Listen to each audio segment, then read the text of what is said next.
Hi friends, welcome back to my channel. RPF കോൺസ്റ്റബിളിന് apply ചെയ്ത എല്ലാ കുട്ടികൾക്കും അവരുടെ ഫോം അക്സെപ്റ്റ് ആയോ എന്ന് അറിയാൻ പറ്റിയിട്ടുണ്ട്. ജനുവരി 17 ഈ ഒരു അപ്ഡേറ്റ് വന്നത്. എല്ലാ കുട്ടികളും ഒഫീഷ്യൽ വെബ്സൈറ്റ് ഓപ്പൺ ചെയ്തിട്ട് ലോഗിൻ ചെയ്ത് നോക്കി കാണും അവരവരുടെ ഫോം അക്സെപ്റ്റ് ആയോ അതോ റിജക്റ്റ് ആയോ എന്ന്.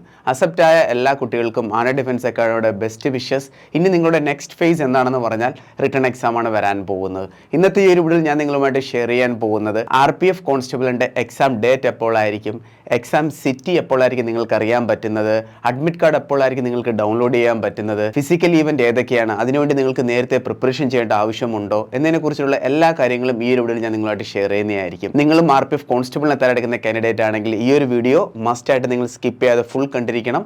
എല്ലാ കാര്യങ്ങളും നിങ്ങൾക്ക് അറിയാൻ പറ്റുന്നതായിരിക്കും ഈ ഒരു ഒറ്റ വീഡിയോയിൽ കൂടി. അപ്പോൾ നമുക്ക് വീഡിയോ സ്റ്റാർട്ട് ചെയ്യാം. വീഡിയോ ഇഷ്ടപ്പെടുകയാണെങ്കിൽ ലൈക്ക് ബട്ടൺ ക്ലിക്ക് ചെയ്യുക. ചാനൽ ഇഷ്ടപ്പെടുകയാണെങ്കിൽ സബ്സ്ക്രൈബ് ചെയ്യാൻ ശേഷം റൈറ്റ് സൈഡിൽ ബെൽ ബട്ടൺ കൂടി ക്ലിക്ക് ചെയ്യുക. ഒരു ഡിഫൻസ് ജോബ് കിട്ടുന്നിടം വരെ.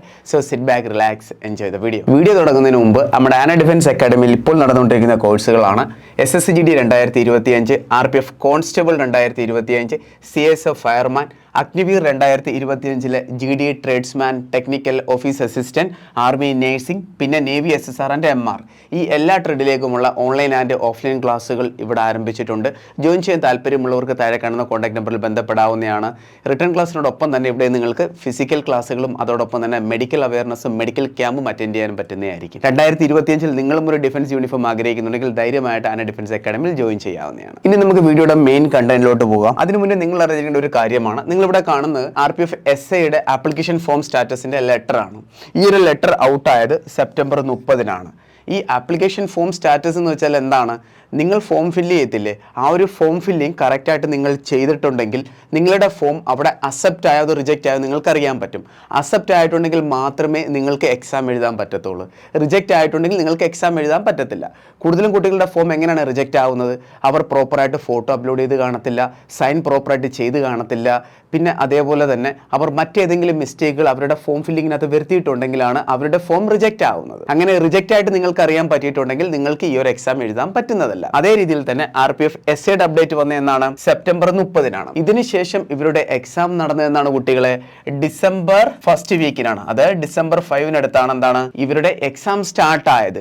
ഇവരുടെ ആപ്ലിക്കേഷൻ ഫോം സ്റ്റാറ്റസ് വന്നതിന് ശേഷം അറൗണ്ട്ലി 2 months 3 days ശേഷമാണ് എന്താണ് ഇവരുടെ എക്സാം നടന്നിരിക്കുന്നത്. അപ്പോൾ അതേ രീതിയിൽ RPF കോൺസ്റ്റബിളിൻ്റെയും ഇപ്പോൾ ആപ്ലിക്കേഷൻ ഫോം സ്റ്റാറ്റസ് വന്നിട്ടുണ്ട്. അപ്പോൾ നിങ്ങളും ചെക്ക് ചെയ്ത് കാണും, നിങ്ങൾക്ക് അറിയാൻ പറ്റി കാണും നിങ്ങളുടെ ഫോം അവിടെ പ്രോപ്പറായിട്ട് അക്സെപ്റ്റ് ആയോ, അതായത് സക്സസ്ഫുള്ളി അക്സെപ്റ്റഡ് ആയെന്ന് നിങ്ങൾക്ക് അറിയാൻ പറ്റി കാണും. നിങ്ങൾ ഇനി അറിയേണ്ട കാര്യം എന്താണ് കുട്ടികളെ? നിങ്ങളുടെ എക്സാം ഡേറ്റ് എപ്പോഴായിരിക്കും എന്നാണ് കൂടുതലും കുട്ടികൾക്ക് ഡൗട്ട് ഉള്ളത്. നമ്മളിവിടെ കമ്പയർ ചെയ്ത് RPFിൻ്റെ കാര്യം പറയുമ്പോൾ നമുക്ക് RPFുമായിട്ട് തന്നെ കമ്പയർ ചെയ്യണം. RPF SA ആയിട്ട് നമ്മൾ കമ്പയർ ചെയ്യുമ്പോൾ അവർക്ക് ആപ്ലിക്കേഷൻ സ്റ്റാറ്റസ് വന്നിരിക്കുന്നത് സെപ്റ്റംബർ 30-നാണ്. അതിനുശേഷം അവർക്ക് എക്സാം നടന്നിരിക്കുന്നത് അറൗണ്ട്ലി 2 months 3 days ശേഷമാണ്. അപ്പോൾ അതേ രീതിയിൽ നമുക്ക് RPF കോൺസ്റ്റബിളിൻ്റെ ആപ്ലിക്കേഷൻ സ്റ്റാറ്റസ് വന്ന എന്നാണ് 2025 ജനുവരി 17-നാണ്. എന്നാണ് ജനുവരി 17-നാണ് ആപ്ലിക്കേഷൻ സ്റ്റാറ്റസ് അറിയാൻ പറ്റിയത്. അപ്പോൾ ഇതേ രീതി നോക്കുമ്പോൾ എന്തായാലും RPF കോൺസ്റ്റബിളിൻ്റെയും എക്സാം നടക്കാൻ പോകുന്നത് എപ്പോഴായിരിക്കും? ഡെഫിനറ്റ്ലി കുട്ടികളെ RPF കോൺസ്റ്റബിളിൻ്റെ എക്സാം നടക്കാൻ പോകുന്നതും 2025 മാർച്ച് 20-നടുത്തായിരിക്കും. മനസ്സിലായോ? എപ്പോഴായിരിക്കും? മാർച്ച് 20-നടുത്തായിരിക്കും. ഇവിടെ നിങ്ങൾക്ക് കാണാൻ പറ്റുന്നതാണ് ഒരു ടെൻറ്റേറ്റീവ് കലണ്ടർ. ഈ കലണ്ടർ അനുസരിച്ച് എല്ലാത്തിൻ്റെയും എക്സാം പ്രോപ്പറായിട്ട് നടന്നിട്ടുണ്ട്, ബാക്കി എല്ലാത്തിൻ്റെയും. പക്ഷേ RPF കോൺസ്റ്റബിളിൻ്റെ മാത്രമേ നടന്നിട്ടില്ല. അതിൻ്റെ മെയിൻ റീസൺ എന്താണെന്ന് പറഞ്ഞാൽ എല്ലാവർക്കും അറിയാം, ഫെബ്രുവരി 1st വീക്ക് മുതൽ SSGDയുടെ എക്സാം നടക്കുന്നുണ്ട്. പക്ഷേ ഇവിടെ നോക്ക്, ഈ പറയുന്ന കോൺസ്റ്റബിളിൻ്റെ എക്സാമിനകത്ത് മാർച്ച് വരെ എക്സാം ഡേറ്റ് ആൾറെഡി ഇവർ മെൻഷൻ ചെയ്തിട്ടുണ്ട്. ഫെബ്രുവരി ഇവിടെ മെൻഷൻ ചെയ്തിട്ടുണ്ട്. പക്ഷേ ഫെബ്രുവരിയിൽ ഇപ്പോൾ എന്തുകൊണ്ടാണ് നടക്കാത്തത്? ഫെബ്രുവരിയിൽ SSGDയുടെ എക്സാം വരുന്നുണ്ട്. ഈ RPF കോൺസ്റ്റബിളിന്റെ എക്സാമും SSGDയുടെ എക്സാമും കണ്ടക്ട് ചെയ്യുന്ന ഒരേ കമ്പനി തന്നെയാണ്. ആ കമ്പനിയാണ് TCS കമ്പനി. ഇതേ സെയിം കമ്പനി തന്നെ ഒരേ സമയത്ത് 2 എക്സാം കൂടി നടത്താൻ പറ്റത്തില്ല, കാരണം ഫോം ഫില്ലിംഗ് വളരെ കൂടുതലാണ്. അതുകൊണ്ടാണ് ഫെബ്രുവരിയിൽ RPF കോൺസ്റ്റബിളിന്റെ എക്സാം നടക്കാതിരുന്നത്. അവരുടെ എക്സാം നടക്കാൻ പോകുന്നത് എന്തായാലും ഇനി എപ്പോഴായിരിക്കും?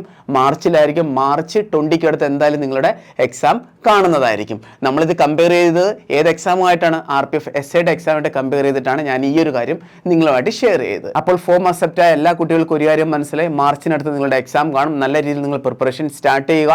ആന ഡിഫൻസ് അക്കാഡമിയിലും RPF കോൺസ്റ്റബിളിന്റെ ക്ലാസ്സുകളുണ്ട്, മോക്ക് ടെസ്റ്റ് അവൈലബിൾ ആണ്. ജോയിൻ ചെയ്യാൻ താല്പര്യമുള്ളവർ താഴെ കാണുന്ന കോൺടാക്ട് നമ്പറിൽ ബന്ധപ്പെടാവുന്നതാണ്. ഇനി നിങ്ങൾ അറിയേണ്ട ഇമ്പോർട്ടന്റ് പോയിന്റ് ആണ് എക്സാം സിറ്റി, അതുപോലെ തന്നെ നിങ്ങളുടെ അഡ്മിറ്റ് കാർഡ്. നിങ്ങളുടെ എക്സാം സിറ്റിയുടെ കാര്യം പറഞ്ഞാൽ ആദ്യം നിങ്ങൾക്ക് അറിയാൻ പറ്റുന്നത് നിങ്ങളുടെ എക്സാം എപ്പോൾ ആയിരിക്കുമെന്നാണ്. ആ ഒരു ഡേറ്റ് നിങ്ങൾക്ക് അറിയാൻ പറ്റും. മനസ്സിലായി? പ്രോപ്പറായിട്ട് ഡേറ്റ് നിങ്ങൾക്ക് അറിയാൻ പറ്റും. ഡേറ്റ് അറിഞ്ഞതിന് ശേഷം മാത്രമേ നിങ്ങളുടെ എന്നാണോ എക്സാം ഡേറ്റ് ആ ഒരു ഡേറ്റിന് 10 days മുന്നേ നിങ്ങൾക്ക് എക്സാം സിറ്റി അറിയാൻ പറ്റും. എന്നാണ് 10 days മുന്നേ നിങ്ങൾക്ക് എക്സാം സിറ്റി അറിയാൻ പറ്റും. ഇനി നെക്സ്റ്റ് ആണ് എപ്പോഴാണ് നിങ്ങൾക്ക് അഡ്മിറ്റ് കാർഡ് ഡൗൺലോഡ് ചെയ്യാൻ പറ്റുന്നത്. അഡ്മിറ്റ് കാർഡ് നിങ്ങൾക്ക് ഡൗൺലോഡ് ചെയ്യാൻ പറ്റുന്നത് എന്നാണോ നിങ്ങളുടെ എക്സാം ഡേറ്റ് അതിന് 4 days മുന്നേ നിങ്ങൾക്ക് നിങ്ങളുടെ അഡ്മിറ്റ് കാർഡും ഡൗൺലോഡ് ചെയ്യാൻ പറ്റുന്നതായിരിക്കും. നിങ്ങളുടെ ഫോം അക്സെപ്റ്റ് ആയിട്ടുണ്ടെങ്കിൽ നിങ്ങൾ ഒരിക്കലും പേടിക്കേണ്ട കാര്യമില്ല. ഇനി നിങ്ങൾ നല്ലപോലെ നിങ്ങളുടെ എക്സാമിന് പ്രിപ്പറേഷൻ സ്റ്റാർട്ട് ചെയ്യണം. ഇനിയും 2 മാസമുണ്ട്. നല്ലപോലെ പഠിക്കുകയാണെന്നുണ്ടെങ്കിൽ ഡെഫിനറ്റ്ലി ഈ ഒരു എക്സാം നിങ്ങൾക്ക് ക്രാക്ക് ചെയ്യാൻ പറ്റുന്നതായിരിക്കും. ടോട്ടൽ വേക്കൻസി നിങ്ങൾക്ക് അറിയാവുന്നതാണ്. വേക്കൻസി ഇവിടെ വളരെ ക്ലിയർ ആയിട്ട് മെൻഷൻ ചെയ്തിട്ടുണ്ട്. 4208 വേക്കൻസിയാണ് RPF കോൺസ്റ്റബിളിനുള്ളത്. എത്രയാണ് കുട്ടികളെ? 4208 വേക്കൻസിയാണ് കോൺസ്റ്റബിളിനുള്ളത്. പിന്നെ നോട്ടിഫിക്കേഷൻ വളരെ ക്ലിയർ ആയിട്ട് മെൻഷൻ ചെയ്തിട്ടുണ്ട്. ഫിസിക്കലിന് വേണ്ടിയിട്ട് എത്രയാണോ വേക്കൻസി വരുന്നത് അതിന്റെ 10 ഇരട്ടി കുട്ടികളെ വിളിക്കുന്നതായിരിക്കും. അപ്പോൾ ഇതിനെ ഇൻറ്റു 10 ചെയ്യുമ്പോൾ എത്ര വരും? 42,000 കാൻഡിഡേറ്റ്സിനിടയിലാണ് നിങ്ങളുടെ കോമ്പറ്റീഷൻ വരുന്നത്. ഇവിടെ നിങ്ങൾ ഈ ഒരു വേക്കൻസി കണ്ടിട്ട് ഒരിക്കലും ടെൻഷൻ അടിക്കേണ്ട കാര്യമില്ല. നിങ്ങളുടെ കോമ്പറ്റീഷൻ വരുന്നത് 42,000 കാൻഡിഡേറ്റ്സിനിടയിലായിരിക്കും. ഈ ഒരു വേക്കൻസിയുടെ 10 ഇരട്ടി കുട്ടികളെ വിളിക്കുമെന്ന് നോട്ടിഫിക്കേഷൻ വളരെ ക്ലിയർ ആയിട്ട് പറഞ്ഞിട്ടുണ്ട്. അതുകൊണ്ട് നല്ലപോലെ നിങ്ങൾ പഠിക്കുക. നിങ്ങൾ ഇനി പേടിക്കേണ്ട ഒരു കാര്യം എന്ന് പറഞ്ഞാൽ ഫിസിക്കൽ ടെസ്റ്റ് ആണ്. ഈ ഒരു വീഡിയോ അവസാനം ഞാൻ പറയുന്നതായിരിക്കും നിങ്ങളുടെ ഫിസിക്കൽ ഈവന്റ് ഏതൊക്കെയാണെന്ന്. അപ്പോൾ നിങ്ങൾക്ക് എല്ലാ കാര്യങ്ങളും മനസ്സിലായിട്ടുണ്ട്. എക്സാം എപ്പോഴായിരിക്കും വരാൻ പോകുന്നത്, എക്സാം സിറ്റി നിങ്ങൾക്ക് എപ്പോൾ അറിയാൻ പറ്റും, അതുപോലെ തന്നെ അഡ്മിറ്റ് കാർഡ് നിങ്ങൾക്ക് എപ്പോൾ ഡൗൺലോഡ് ചെയ്യാൻ പറ്റും എന്നതിനെ കുറിച്ചൊക്കെ. ഇനി നിങ്ങൾ അറിയേണ്ട ഇമ്പോർട്ടൻറ്റ് പോയിന്റ് ആണ്, നിങ്ങൾ എക്സാം പാസ്സായതിനു ശേഷം നിങ്ങളുടെ ഫിസിക്കൽ ഈവന്റ് ഏതൊക്കെയാണ്, അതിനുവേണ്ടി നിങ്ങൾക്ക് നേരത്തെ പ്രിപ്പറേഷൻ സ്റ്റാർട്ട് ചെയ്യണോ എന്നതിനെ കുറിച്ചിട്ടാണ്. ആ ഒരു കാര്യം കൂടി നിങ്ങൾ തീർച്ചയായിട്ടും അറിഞ്ഞിരിക്കണം. ഒഫീഷ്യൽ അപ്ഡേറ്റിൽ തന്നെ വളരെ ക്ലിയർ ആയിട്ട് മെൻഷൻ ചെയ്തിട്ടുണ്ട്. നോക്കൂ, ഇവിടെ വേക്കൻസിയുടെ 10 times കാൻഡിഡേറ്റ്സിനെ ഫിസിക്കലിന് വേണ്ടിയിട്ട് വിളിക്കുന്നതായിരിക്കും. അതായത് PETക്ക് വേണ്ടിയിട്ട് വിളിക്കുന്നതായിരിക്കും. ഇവിടെ നിങ്ങൾക്ക് കാണാവുന്നതാണ് നിങ്ങളുടെ PET ടെസ്റ്റിന്റെ ഫുൾ അപ്ഡേറ്റ്. PET എന്ന് പറഞ്ഞാൽ ഫിസിക്കൽ എഫിഷ്യൻസി ടെസ്റ്റ്. ക്ലിയർ? നോക്കൂ കുട്ടികളെ, ഇതിൽ വളരെ ക്ലിയർ ആയിട്ട് മെൻഷൻ ചെയ്തിട്ടുണ്ട്. കോൺസ്റ്റബിളിന് വേണ്ടിയിട്ടുള്ള മെയിൽ കാൻഡിഡേറ്റ്സിന് 1600 മീറ്റർ റണ്ണിംഗ് ഉണ്ട്.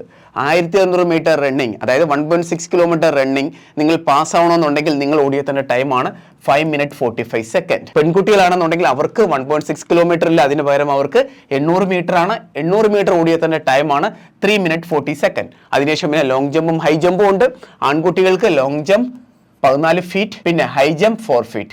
പെൺകുട്ടികൾക്ക് long jump 9 feet, high jump 3 feet.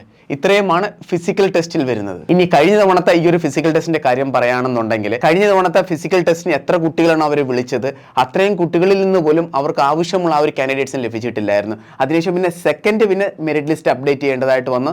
Second list ഇട്ടിട്ട് അതിൽ നിന്നാണ് പിന്നെ കുട്ടികളെ പാസ്സാക്കിയിട്ട് ഫൈനൽ മെറിറ്റ് ലിസ്റ്റിലോട്ട് കൊണ്ടുവന്നത്. ആ ഒരു കാര്യത്തിൽ നിന്ന് തന്നെ നമുക്കറിയാൻ പറ്റുന്നതാണ് RPF കോൺസ്റ്റബിളിന്റെ ഫിസിക്കൽ എന്ന് പറയുന്നത് അത്ര ഈസി അല്ല. 1600 മീറ്റർ റണ്ണിംഗ് 5 minutes 45 seconds എത്തുമെന്ന് അത്ര സിമ്പിൾ അല്ല. അതുകൊണ്ട് നിങ്ങൾ ഇപ്പോഴേ എന്താണ് നിങ്ങളുടെ ഫിസിക്കൽ ട്രെയിനിങ് സ്റ്റാർട്ട് ചെയ്തിരിക്കണം. Long jump and high jump എന്ന് പറയുന്നത് നിങ്ങൾ ഈ ഒരു 1.6 കിലോമീറ്ററിന് പ്രോപ്പറായിട്ട് നിങ്ങൾ ട്രെയിനിങ് ചെയ്യുകയാണെന്നുണ്ടെങ്കിൽ ഡെഫിനറ്റ്ലി ഈ 2 ഇവന്റ് നിങ്ങൾക്ക് ക്രാക്ക് ചെയ്യാൻ പറ്റുന്നതായിരിക്കും.